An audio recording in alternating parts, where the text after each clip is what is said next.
What if I told you that sales and customer service are just like dating? So the same mistakes that you make when you ruin that first date can be the same things that cause you to lose customers. That's going to be our topic today. And today I have with me Andy Masters. So welcome to our show, y'all. It's Success Through Connections. Don't forget, you need to subscribe to the show. So I told you today that we have Andy Masters with us, and I like to start our show off by telling people how I know the person that I'm interviewing. So Andy and I go way back. Okay, way back, probably over 20 years. And I met him through a speakers association, and he was actually my very first mentor. He was back then, he wasn't even called a coach. He was called a consultant. He was my consultant. I still have the contract, Andy. I have the contract.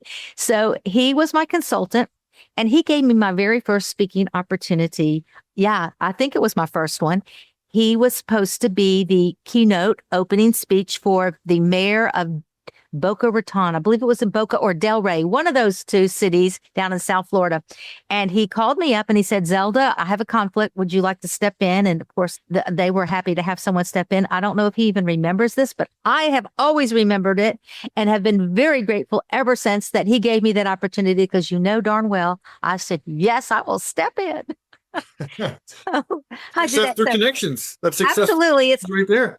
It's all about the connection. So now let me tell you about Andy. Andy is a phenomenal. He is an award-winning author, and he is an international speaker. He's given over 250,000 attendees his motivational and inspiring speeches, over 1,000 programs. He's written not one, not two, not three, but 5 books. He has authored one of the books that I want to talk about today is Kiss Your Customer, 77 Reasons Why Sales and Service Are Just Like Dating and Relationships. But he's got a new book out, y'all, and it's called Things Leaders Say, a daily guide to help every leader empower and inspire. Now, Andy's been featured in magazines, on television, Lifetime television, PBS, you name it, he's been there. And I can just say, welcome, Andy. Well, that is a fantastic introduction. My goodness. I hope I can live up to all that. Great to be here, Zelda. Great to see you again. And wow, thanks for, I guess, jarring my memory on the mayor event that I passed along. I actually do remember that now. Thank you so much. It was the mayor of Delray. It was the mayor's annual breakfast. That's what it was. Yep. And I still got the program. That's great. I save everything. I'm not a pack rat, but I do save a few things. So I want to talk to you today about the sales and service and how it's like dating. And I thought, how does your book compare sales and service to dating and relationships? Sure. Well, when you think about it, it's actually, it was a lot of fun putting the book together. In fact, it was kind of a little bit of a joke, if you will. I've got to give some props to one of my all-time best friends in the world, Scott Ginsburg up in Brooklyn. How you doing, bud? We actually stayed up all night and just brainstorming this crazy list of all of the incredible similarities between sales and service and dating and relationships. And what's amazing is we found that the same principles that breed success in your personal life also breed success with your clients and customers and prospects as well. So it's, of course, the value of first impressions, honesty, trust, and respect, making sure the other person feels appreciated and not taken for granted, and all these amazing things. And when I came up with the book, of course, it's in the title, 77 Reasons Why Sales and Service Are Just Like Dating and Relationships. Also things like, of course, learning how to face rejection. That's a really big one there. Is my favorite. Got a lot of experience in that one. And overcoming objections. It's really incredible when you dive in there. So we had a lot of fun. So the book and the program, I really want to do 2 things. One, we're going to laugh about this. We're going to have fun. We're going to enjoy the topic. But wow, are there some powerful principles, and it sparks some incredible creativity about what you can do to strengthen relationships in both your business world and your personal world. So it's really near and dear to me. I told my wife I want to be buried with that book. I want it in my casket, please. There you go. So sure, she'll make that happen. Yeah, absolutely. Hope she remembers that. So what's one of the biggest dating mistakes that businesses make with customers that go along with maybe customer loyalty? Yeah. So one of the biggest mistakes, and I'm just telling, we did not prep at all. Okay. No. Any questions? Just want to let the audience. I came up with these questions 20 minutes ago. Yeah, exactly. So Here's one of the biggest mistakes that I love talking about this. It happens in the dating world, and it also happens in sales. And so the dating I've called it, it's not really an app. It's called It's Just Lunch Dating. Okay. Very popular. Many people have used it. It's been around for years and years. They set people up, a lot of professionals for lunch dates and so forth. So they did a study and a survey, and they said that 75%, or I don't know exactly, 75% of women are turned off by men who talk about themselves too much in a first date. Okay. All right. So important for guys out there, fantastic on first date. But wait a second. In the sales world, what do people don't not like? They don't like salespeople or business representatives that talk about their product. We're the 5-time Diamond Award winner. We've been around since 1964. Here's the features, advantages, and benefits. No, you know what? People want to be heard. People want to be asked about them. People want to be appreciated, and people, both sides, people want to understand, hey, you know what? I'm unique. I'm different. Here's my challenges. Here's where I am at. Do you have anything that might, help or whatever? So like dating, you ask them about them. You betcha. So and I have a lot of funny examples in our program, but the movie 40-Year-Old Virgin, there's a fantastic segment in there about how to talk to women. And I said that most people don't know how to talk to women. So keep asking them questions. Keep asking them questions. So when they answer one question, you're already thinking about the next question that you're going to ask. That's how you keep conversations going in sales and service or relationships. Get them talking, and then be a great listener. And how can I attach things that maybe I can relate to or even help with or whatever it might be in a conversation? So yeah, it's a lot of fun. And I really do believe that's a part of the problem. We have to listen first and get information and let them talk first instead of blah, blah, blah, blah, blah, blah. Okay, nobody likes that. Interesting. And when you're saying that, I'm thinking of my son who's single. I wonder, do you talk about yourself a lot? Hey, make sure you show that chapter. Okay. I don't know. I have my book. I really should have this book ready to go. I think I got it somewhere. But yeah, so we'll get the right chapter for him to read for that. He should read the whole book anyway. Yeah, absolutely. So what's more important in the customer experience? Is it consistency or surprise? Ooh. Okay, consistency or surprise? That's a trick question. I've never been asked that one before. So the word surprise is one of my favorite words in relationships and in sales and service. So, for instance, I say, look, in relationships, in fact, for all the gentlemen out there, hey, do me a favor. This next Valentine's Day, when it comes up, do not get your spouse or significant other a bouquet of flowers or a dozen roses for Valentine's Day. First of all, that's not a surprise. I mean, oh, is it February 14th? You're kidding. I had no idea. Okay, so come on. And secondly, you can do better. Okay, so yes, you can do better. They're expecting it. Okay. Here's what I want you to do, and this is my piece of advice. And they have at least from the time of this recording, several months to get ready for this. How about send a bouquet of flowers or a dozen roses to arrive the day before Valentine's Day, okay? With a card that says this: if you received these tomorrow, it wouldn't be a surprise. Besides, you deserve your roses before anyone else in America. Ooh. Let me know how that goes, okay? So now we're here talking about business, a lot of entrepreneurs on the line and so forth. Listen, we want to make sure that every single one of your customers, clients, and so forth knows that you appreciate them, your team loves them, that how can we and not take them for granted? So instead of holiday season sending them the basket of cheese or whatever we do, okay, it's when they're not expecting it and something personalized. Do they like, golf? Do they just get back from Italy? Whatever it might be. So what's something personalized that they can go, wow, boom. And in fact, instead of, golf balls or coffee mugs with your name on it, how about golf balls with their company their name on it? Saying ABC Manufacturing Rocks or whatever it is. It's the most creative I can come up with right there. So things that they would go, oh my gosh, wow, nobody's ever given this to us before. So fun, creative surprises, though. That's what keeps the spark in relationships on the business side as well. Not just the token, cheese basket at the end of the year. Yeah, stick it in the corner with the rest of them. Okay. So we need to make sure people understand that we appreciate you. We love you. We wouldn't be in business without you. We are ready to help serve you 24 hours a day. Let me know what you need.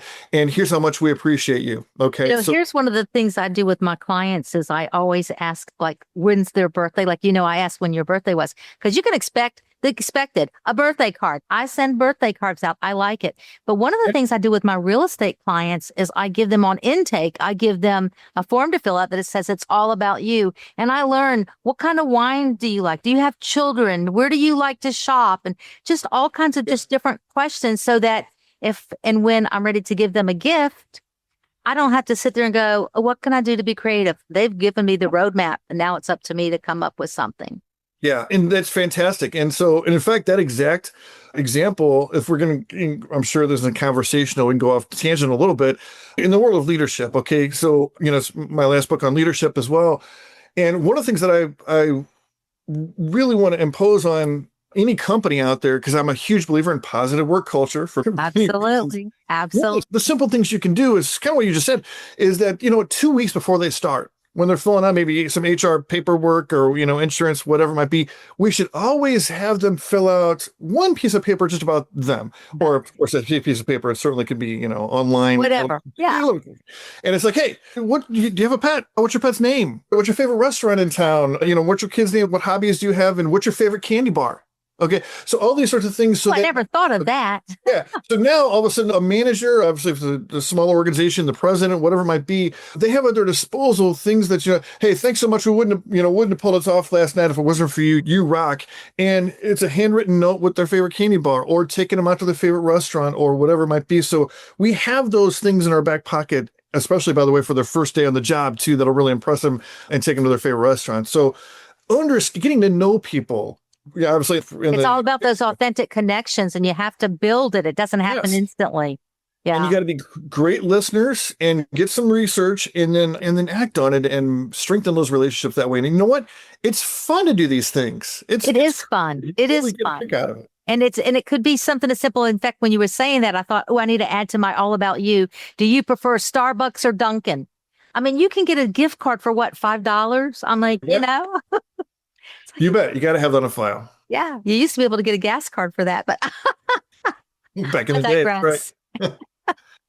Not anymore. So if there's I talk to a lot of small business owners. And they're always very budget conscious. They don't want to break the bank. So like the Dunkin' Donut, and those are kind of gifts. But are there other things that you can do to give a wow experience, kind of like in dating, without having to break the bank? Yeah. Well, I mean, I call it, I had a whole, as a chapter and things I talked about in my programs. It's called 15 minutes or less, $15 or less, on how anybody can make an amazing impact in somebody's life with just 15 minutes or less of your time and $15 or less to your budget. Some of these are a couple of things I've already mentioned before, which it could simply be, there's personalized, I talk about personalized chocolates you can buy online, and you can have, you can upload a photo, you can upload the company logo of your client, fun candies, understanding what their favorite candy might be, all those sorts of cool things for 15 minutes or less, and then just 15 minutes or less. So this could be, I'm going to take this in a totally different direction really quick. Is, let's say you have, I'm a small business owner, tight on budget, as you said, and I've got, 2, 3, 4, 5, 6 special clients or prospects that are out there. One of the things I can do is, what does their business need? What are their biggest challenges? What are their biggest headaches? Are they completely understaffed and they have no idea how they're even going to stay in business because they can't find anybody good to work for them? What can I do in my network to give them a couple of resumes or personal recommendations, or, by the way, of course, what does every business need? Sales. So, what is something that I can, hey, let me see if I can connect you to a couple of people that might do that. You have roofing, let me see if I can check with some of my neighbors and my HOA, see if we can get you involved in our subdivision, whatever. All these crazy things. You can do that, which is free, by the way, just a little bit of time. You set up somebody with a new account or new sales, something like that, you've got a friend for life. So you don't have to be extravagant. Use your brain and ask, what do these people really need, or what would be amazing for them? Kind of like referrals. It's like the date might not have worked out for you, but you might have a friend. I've done that. And they're still together 10 years later, So yep. It's like, you're not really right for me, but I've got somebody for you. That's called a referral. Yes, and you know what? That's funny. That's a chapter in my book too, because I had that happen to me as well. So that's making a great first impression, I guess. So Yeah, it's like they're good people, but they're just not for me, you know? yeah, you bet. Absolutely. So, what kind of advice can you give a leader that's maybe like winning back a lost love? Maybe they've lost a customer, the customer's walked away, or do you leave that in the back? Or if you really want that customer back because maybe you missed it somehow, what do you advise on that? I'm going to say two things. Obviously it's situational a little bit here. Right, So, right. but two things. I really do believe a little bit that time heals wounds. Leave a door cracked open a little bit. And then whether it's 6 weeks or 6 months or however down the road, that is when I really believe, you know what? Mistakes are simply opportunities to strengthen relationships. And I don't mean to harp on our previous point, but this is when you send something like, in fact, again, I give a great example of, I was a chocolate apology that I sent once when I was in the corporate world. It wasn't even me. I sent a chocolate apology to our client that said, "We're so sorry. Please don't bite my head off." And it was a picture of me that was chocolate. So it was edible. And what's crazy is that he goes later, this is 2 years later, he talked to me about this. He goes, "You're not going to believe this, but you remember when you sent us that chocolate, picture of your face with the thing on it?" I said, "Yeah." Don't bite my head off. And he goes, "We were really ticked off at you guys, and it's true." And but I opened that box and I started to laugh. And then what happened was I actually went and took the whole thing in the break room and said, "All right, let's go. Who wants it? I'll take his eye. Who wants his ear?" And we just had a lot of fun with it. What's his throat? Yeah, yeah. So as we cut you all up and we ate you, and that was pretty good. And so that was the one thing, he totally remembered that. And so let's not be afraid to use some creativity and fun. I think I will say when a little bit of time passes. So, but just make sure you keep in some cordial periodic communication, but don't give up on a door opening in, because at some point, people do realize that, hey, their company makes mistakes too. So We all make mistakes. Yeah. it's how you handle it and respond. Yeah. My dad used to tell me when we weren't number one in the wholesale produce business, he said, "That's okay. You don't need to be number one." He goes, "Because number one eventually will make a mistake and they'll fall down and make one customer mad, and they'll go, 'Okay, we'll go after the next company, and that will be you.'" And I'm like, "Okay." So it Right. didn't bother me. Sometimes being number two is not so bad, because That's number right. one might knock themselves down to number You three. don't have to fall so far. That's right. So in your book about things leaders say, okay, that's your new one. What's the one phrase or question that every leader should use daily to empower their team? Wow, the one phrase everyone should use. Can I cheat and get my book over here? The one phrase will empower their team. I'm going to. Or inspire? What should they be doing? Okay, you're making me think on this one here. So I would probably say, I know it sounds weird, but you ready? Yeah. Could be something along the lines of, "This is your baby."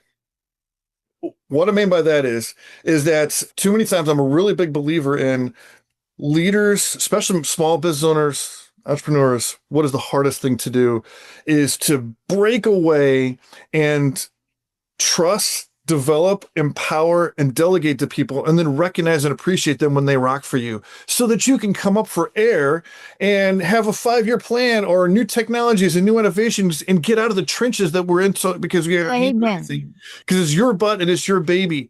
So therefore, it's like, instead of like, "Oh, here, do this," it's like, "You know what? I said, if you can, anyway, you can tackle that project. Why don't you tell me what you think would be some good ideas on this one? We really need some help on this. I'm crazy over here. So you know what? This is your baby. Go for it. I'm looking forward to seeing what you come up with."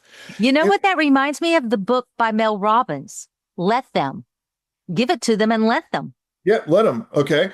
So, I think people want to be trusted. And one of the big lines I have is, there's a reason why some people run through walls for their leaders and others don't. It has almost nothing to do with raises and salaries. So do you trust me? Do you have confidence in me? Do you think I'm smart or creative? Do you give me some latitude to make mistakes or to come up with new ideas? Yes, that's who people want to work for, and that'll make your business better. And almost most importantly, it takes just something off your plate mentally, so that you can focus on really, more important things or things you need to be taken care of. That's was been a very difficult lesson for me, even, was to let go and to realize that you can't do it all. Let somebody else do the heavy lifting. At least I know enough about whatever the project is that I don't have to get in the weeds, give the weeds to somebody else to go dig around in because that's not my thing. Yeah. But letting go. And I think for entrepreneurs, that's really a difficult thing, especially the small and solopreneurs. It's like, you don't have to be solo, even if you're a solo. You can hire the marketing people. You can hire this one and that one. You don't have to be the accountant. You farm all that stuff out. Yeah. Yeah. You bet. And again, I know all your listeners, it's so many different levels of organization. They have thousands of employees to they have no employees. But yeah, I mean, now we live in a wonderful world where I can't believe we got this far without saying AI or ChatGPT. Oh, I was coming up with that. But you got accountants, virtual assistants, employees, interns that you can have, and so you can focus on your expertise and strengths of how can you get your company to the next level instead of getting bogged down by things that other people can do that maybe are not your expertise or that you don't want to do. Yeah, absolutely. So speaking of AI, yeah. So I'm trying to avoid the AI issue. It's like, okay. So what do you think that leaders over, let's say, the age of 50, the boomers, okay, we know that we need to know AI. So what do this age group need to unlearn so that they can stay relevant in today's world? It's so fast and we know we need to know AI. What do we need to unlearn? Everything. And here's why I say that. I think people who are not involved with it yet need to completely unwire your brain. What that means is this. Okay, see, I got to go to the grocery store. What do we need here? I got to check this out. No, stop. Before you do anything, go to ChatGPT, or there's other ones out there as well. Not any of them. Pick your poison. Yeah, I'm not an official, spokesperson. So, and it's like, hey, what is the best way to keep an organized list? And can you please check for me online of who has specials this week? And is it most cost effective to buy this at Walmart and this at Publix? Should I bulk buy this? In fact, now just to let you know, to blow people's minds away, is you can open your refrigerator door. You can take a picture, you can close your refrigerator door and say, what am I low on? And also what are the foods that you can make a great recipe out for dinner tonight? Because I don't think I have anything, but maybe you can, and then it'll go, boom, well, if you want something healthy, blah, blah, blah, this will take longer to make. Blah, blah, blah, blah. And this is just on the simplest thing of you need to go to the grocery store. And everything that you do, you need to make a routine, maybe for the course of a week, of just stop. You know what? Instead of this, I'll just ask ChatGPT, or can you do the phone version, online, whatever. And I'm going to ask Chat, what should I do here? What are your recommendations? And slowly but surely, you'll understand how to make great prompts. It'll understand you as a person, how old you are you single? Are you healthy? Or what are your favorite likes and dislikes? And it is just going to, and it is the greatest personal assistant, in the history of the planet. It absolutely is. It's so funny that you mentioned opening up your refrigerator. So I have every other month, I organize a group of women to go to lunch. It's called Ladies Let's Do Lunch. And I was telling them that I had nothing. I was craving a dessert and I have nothing. I have nothing in the house. I'm single here. I'll go out. And I told Chat I have some yogurt. I have a packet of hot chocolate mix and I don't know, maybe one or two other things. I said, what can you make? And it gave me a recipe. And I told this to the ladies at lunch and they were all like, so what did it taste like? And I go, I haven't made it, but I'm going to, I promise you. And I've got until October 10th because we meet again October and I haven't made it. So I've got to make that dessert. But you can tell you what you can do. Are you going to bring it to the next meeting and they can all, I'll let them, yes. And then you can provide the feedback back to Chat or whichever whatever you use, and they can make the necessary adjustments. And, and then certainly, since we're in the world of, of business, I mean, I'm talking like an expert. I'm not an expert. Yeah. Every single day, I'm like, oh my gosh, I never even thought that it can do that. Or how dumb minded still be doing it this way. Yeah. So, wow. Wow. That's so awesome. I mean, we're talking about the invention of the car, the internet, cell phone, we're talking, earth-changing stuff. It is awesome. So Andy, you talk about the role of authentic connections. That's what I'm all about, is authentic connections. And that's what it is when we're trying to grow our businesses. We're meeting these different people that we want to be, our vendors, our customers, or whatever. And so how do you see the role of authentic connections evolving in customer and employee relations? Honestly, I think it's going to get way more important. And it's because of the last topic I just talked about. You know, with everything with automation, AI, all these things are fantastic, wonderful, incredible, change the world. We're not going to need to leave our home office anymore to do You anything. don't now. And yeah, and so we don't need to go next door to talk to our neighbor. It's just, we'll just text them, right? So that means that this is that it puts so much more of a fantastic opportunity on the emphasis of making connections, doing things for people, being in person, being the creative opportunities we talked before, about what their favorite candy bar is or whatever it might be. So those are going to be more important. And I think the businesses that go too far on the side of automation technology, they're going to have some great leaps and bounds. They're going to do some wonderful things. But, and I will say this, is it an advantage? Because I know you have a lot of small business and entrepreneurs. It's an advantage for you that you stay on the side of the personal touch, because there's so many fantastic, aggressive thinking businesses that are going to be doing great things over there, and they're going to forget that people are people. Okay. So remembering that their grandson just played in the Little League World Series. Remembering that they just, we're going to, next month we're taking a trip to Italy. We're okay, great. Remembering that and say, oh, wow, so send me some pictures. What did you do? Oh, that's fantastic. Oh, you got to check out this one place. Remembering those personal items and sending even something, a personal item, that is what is going to be setting people apart. And that's how you can actually battle against larger corporations. You have the opportunity for personal touch that they don't. That's very well said. So if you could give a piece of advice to business owners about preparing their teams for the next 5 years, what kind of advice would you give them? Okay, well, I hate to reiterate the obvious, but I'm just going to stick with the AI, of course. And I think that give them some latitude. Again, they might have 2 employees or 200. You have some really smart people working for you. Some of them are tech savvy, some aren't. But throw it out there of saying, hey, you know what? Why don't you take next Tuesday and not do your normal job? Take 8 hours and just go on this crazy tangent with AI and ChatGPT or whatever you want to do of things that might help us as a company, or ideas of moving forward, or where's our industry going in the next 10 years? How is your job going to be impacted in the next 10 years? How can we make your job more efficient? How can we increase customer service levels, or any kind of crazy things? You do whatever you want. I can't wait to see what you find back.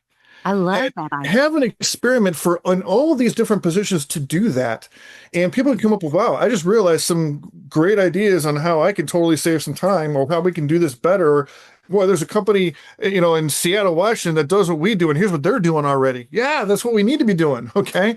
And so, yes. That's brilliant. That is a great idea. Okay. So all of the listeners out there who are hearing this, and you have a team, that is a brilliant idea. You take a day and say, this is what your job is today. Forget your regular job. This is it, so that you're planning for the future. What a brilliant idea, Andy. Yeah, and of course, these guys can bring it all the way, because you're going to have floods of bring it all the way down to the give me a 3 bullet granular. Points. And what steps do we need to take, and how much money would it take? Because sometimes it's none, of course, to make this happen. And what's the timeline? They can do the whole thing for you. Okay, you can implement it. Hey, if you have an 8-hour day, go for it. There's plenty you can accomplish by asking that. Oh my gosh. So let me ask you this. You've got all these books out there. What is the legacy that you hope that your books and your teachings leave the next generation of leaders? I just want to make a positive impact. I think I want people to smile from the Kiss Your Customer book. I want people to smile, and they're going to get some really cool creative ideas, and that can help their business and so forth. But in a weird sort of way, this is stepping back a lot. Yeah, I just want them to smile. I think that business is a serious thing. It's life or death for most of us entrepreneurs. It's blood, sweat, and tears. And there's a lot of pressure involved, and your mind goes 1,000 different ways. And I want them to be happy. I want them to be creative. I want to put a smile on their face. I want them to get back some love and excitement from the reasons why you originally said, wow, I'd love to have my own business someday. And now you get bogged down in all these crazy things that you're doing every day. I just want them to enjoy their work and their life some. And then on the leader side, somewhat similar, and I do say this, is that my number one goal is to have leaders less overwhelmed. I hate seeing leaders that are run to the ground, burned out. And by the way, sometimes it's an entrepreneur doing it for themselves. I was, yeah. It's bosses or an organization that doesn't have enough resources and so forth. But I hate seeing leaders overwhelmed. So therefore, how can we prioritize and focus? Either your scheduler controls you. How can I develop, empower, and delegate to people so that I get have clarity on what I'm supposed to do? And so, yes, I truly want to help leaders not feel overwhelmed and get the most important things done and feel great about what you've done. What do you think and this is not on my questionnaire. Yeah. What do you think causes these leaders to be so stressed out in today's world? Well, first of all, I mean, it's not easy out there. It's just not. I mean, and we always say, this world, but I'm going to guess back in the 1920s, there's a lot of stressed out entrepreneurs back then, too. Yeah. Oh, I know they were. You know what I mean? Wasn't that when they were jumping out of the buildings because of the stock market? Yeah, they're right. That whole, the stock market back then. I don't know when it happened. Industrial revolution, and you got machinery breaking down. There's always going to be stress out there. There's always going to be stress. It's not easy. It's to learn how to cope. I have all these things on my book about what leaders should do and what they shouldn't do and so forth. And it is so hard to be a great leader. Like we do it in spots. We mean well, but boy, you just get these things to do lists, and then, customer complaints, and somebody just quit on you, and you got technology issues, and it's hard out there. So that's why I just either want to put a smile on their face and try to help them feel less, overwhelmed. That's why those couple things are so big to me, because I will say this. From the bottom of my heart, I absolutely root for every single entrepreneur out there. We're all in this thing together, and I really just try to help. That is, Andy. So if somebody wants to get in touch with you, they want your books, they want to hire you to speak, or how do people reach you, Andy? Pretty easy to find. There's the thing called Google is still out there. And so if you just put in Andy Masters in Google, I'll pop right up. But yeah, so andy-masters.com is my email address. And then andy@andy-masters.com is my email. And but yeah, happy to connect on LinkedIn, all the kind of great stuff as well. So look forward to hearing from people. So let me ask you my final question. It is a signature question. I ask every guest this question. So if you listen to the show, you know what I'm going to be asking Andy. I'm going to say, can you share with us a story of how an opportunity presented itself to you because of a connection that you had? Yeah. And, in my industry, so it happens every day. It's, as a, author and professional speaker, that's how my business has just been able to roll over, 20 years and so forth. But in doing a lot of thinking, I mean, there's one that just absolutely just jumps out at me. And it's actually a story that I even share in my book as well. And so I said, 15 minutes or less, $15 or less. I'm a big believer in that. So I'm going to try to cut the story down. But basically, I did a program many years ago for one of the University of Michigan campuses. And after the program, my client, whose name was Marilyn, we went out to eat, and the restaurant did not have A&W root beer. And she was like, you don't have A&W root beer? And sorry, we just have regular beer and iced tea and stuff. And she was upset. Just give me an iced tea then. I'm like, my goodness gracious. Okay. So I just, wrote it down, put it in my phone.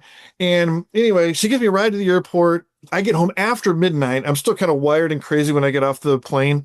And so I get home, and in 15 minutes or less, $15 or less, I went straight to my computer and ordered a case of A&W root beer to be shipped directly to Marilyn's home address that arrived 2 business days later.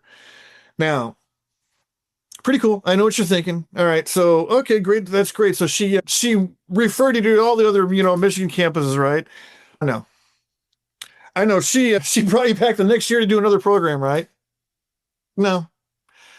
In fact, over 3 years went by and I didn't hear a single word from Marilyn. I mean, I was used to that from women, but I mean, seriously, just give me something, It was like, how did you send her the root beer? Yeah, I mean, I tracked it. I was like, did she actually get it? She got it, And so I finally got a phone call over 3 years later. And she said, Andy, you wouldn't believe what happened to me. I said, what happened? She remember that program you did for us a few years ago? I said, the next day, I quit my job. I hated that place. It's like, oh my goodness. Okay.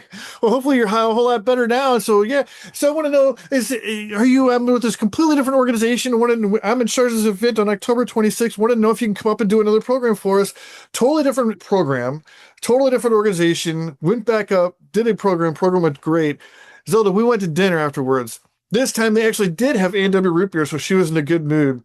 And I said, you know what? I just have to ask this question.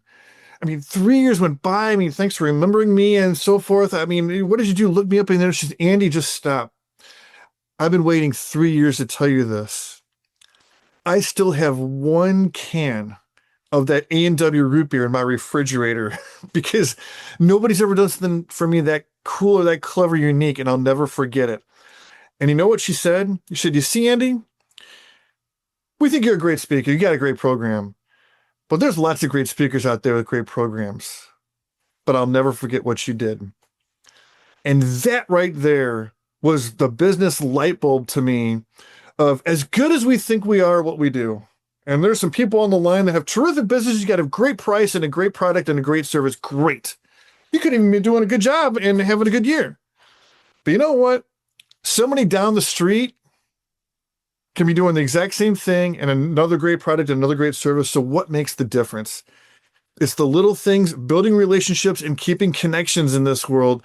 That is the gold nugget that we can have, especially in the world of entrepreneurship and small businesses that can battle and win against larger organizations and large corporations. So yeah, that's the connections one I'll never forget. And it made a real impact on me. That is so awesome. What a great story. I'm glad you put that in the book. That's a great story. Yeah, it's in the book. That's great. Well, I thank you for your time. It's been such a wonderful time catching up with you, Andy. I thank you to the audience for listening to me today. And Andy Masters, here we are with Success Through Connections. I hope that you'll remember, first, you have to subscribe to the channel. We release a new episode every Tuesday. And remember, success does not happen in isolation. You absolutely have to reach out and make those connections because connections are today's currency and connections are the new power move. Talk to you next week. Let's connect.